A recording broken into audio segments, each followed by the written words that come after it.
నీతిమంతులు నన్ను కొట్టుట నాకు ఉపకారము. ఇంకొంచెం పైన కూడా చూస్తే 3 దగ్గర నుంచి ఖచ్చితంగా ఆయన ఒక తీర్మానం.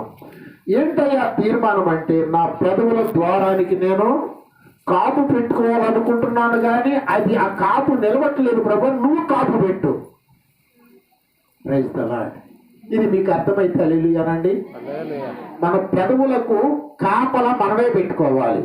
ఎన్నోసార్లు చెప్పాను, ఎదుటి వాళ్ళకి తగాదాడేటప్పుడు గబాలను ఏం చేస్తారంటే, ఒక గుక్కి నీళ్లు పోసుకొని, అయ్యా ఇది నా ఆశీర్వాదం, ఇది నా జీవం, ఇది నా బంగారం, నేను నోరు తెరిస్తే ఇది అంత పొయ్యుడుగాక అని అనుకోనే ఆ నీళ్లు పోసుకోండి. ఎదుటి వాళ్ళు తిడతా ఉంటే మీరు నోరు తెరవరు కదా, నోరు తెరిస్తే ఏమైంది? మింగకూడదు, వీయకూడదు.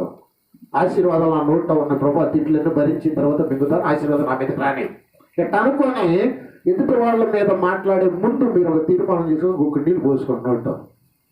ఇంకా వాళ్ళు తిడతానే ఉంటారు.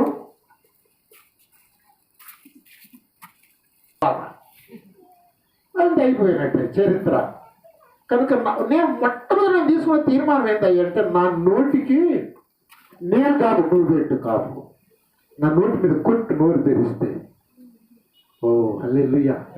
ఇది ఒక చక్కని తీర్మానం. దావీదు ఒకడు దూషిస్తా ఉన్నాడు, ఒరే మా సౌలు నువ్వు ఇలా చేసావురా, మా సౌలు రాజ్యం తీసుకోవాలనుకుంటే నీ కర్మ పెట్టింది, నీ కొడుకు నేను తరిమేస్తున్నాడు రా, ఆ దుర్మార్గుడు అని తిడతా ఉంటాడు. పక్కమంటే యోవాబు అంటాడు, సైన్యాధిపతి, అయ్యా ఒక్క మాట సెలవు వేయవాడు, తలకే కోసుకుని కాళ్ళ మీద పెడతాను, ఒక్క మాట సెలవు. దావీదు అంటాడండి, నా కొడుకులే నాకు పగవాళ్ళు అయిపోయారు, నేనేం దోషం చేశాను, నాకు ఇది గట్టి పట్టింది. వాళ్ళు తిట్టమని దేవుడు వాళ్ళకి అధికారం ఇచ్చాడు కనుక తిట్టనయ్యి, దీని మూలనన్నా నా శిక్ష తగ్గిద్దేమో అంటాడండి. ఈ మాట చెబుతూ ఉండగా నాకు గొంతు పొంగిరిపోతామన్నది. ఒకళ్ళు నన్ను తిడుతున్నారంటే నాలో ఏదో తప్పు ఉంది, దేవుడే తిడతానికి వాళ్ళకి అధికారం ఇచ్చాడు కనుక నోరు మూసుకొని పడతాను నేను. ఓ ఆ విధంగా నా శిక్ష తగ్గుద్దన్నాడంట. అందుకే మళ్ళీ రాజు అయ్యాడు దావీదు. ఎవరయ్యా ఈ పిల్లలంటే ఫలానా వ్యక్తి కొడుకులు అంటారు. అప్పుడు మనం ఎక్కడ ఉంటాము? ఇలాంటి బిడ్డల కన్నా తండ్రి అలాంటిడు. హల్లెలూయా. ఎందుకంటే అమ్మా నీ బిడ్డలు నిన్ను బట్టి నీ పేరు నీ బిడ్డలను బట్టి వస్తున్నట్టుగా దేవుడు అక్కడ పెడతాడు. వాళ్ళకి అన్నందుకు మీరు అక్కడ ఉంటారు.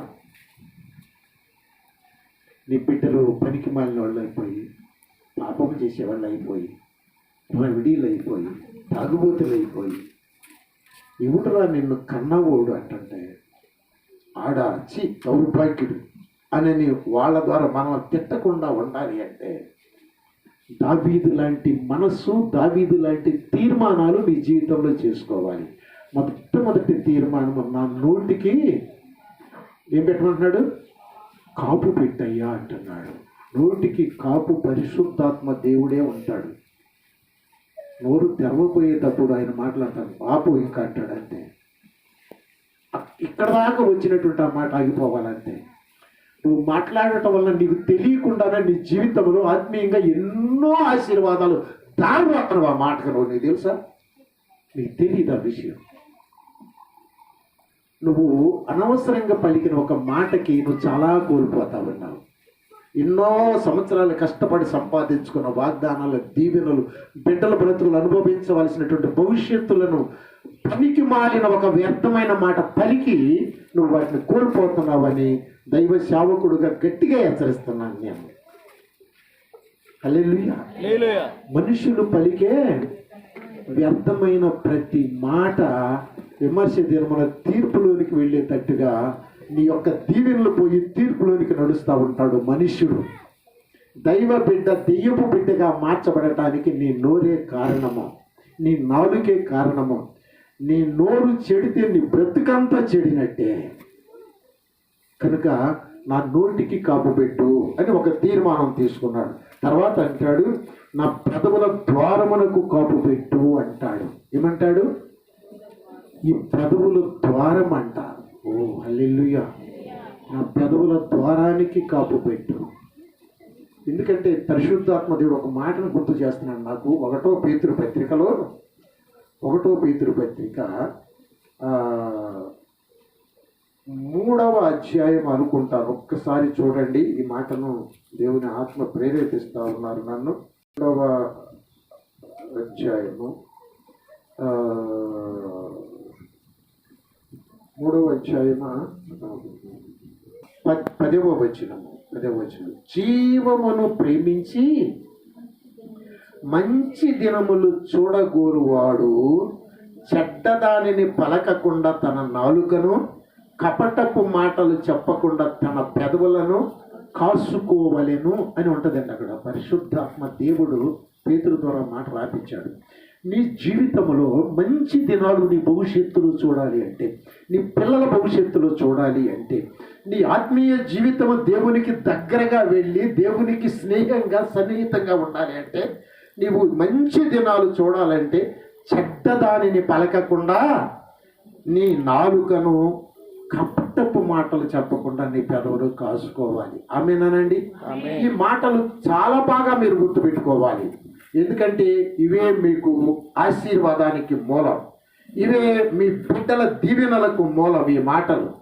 ఎందుకంటే దావీదుని ఆ విధంగా సిద్ధపరిచింది ఈ మాటలే. అందుకనే ఆయన హృదయంలోంచి మనసారి మాటలు పలుకుతున్నాడు. దావీదు సంతోషంగా లేడు, మనకంటే ఎక్కువ కష్టాల్లో ఉన్నాడు.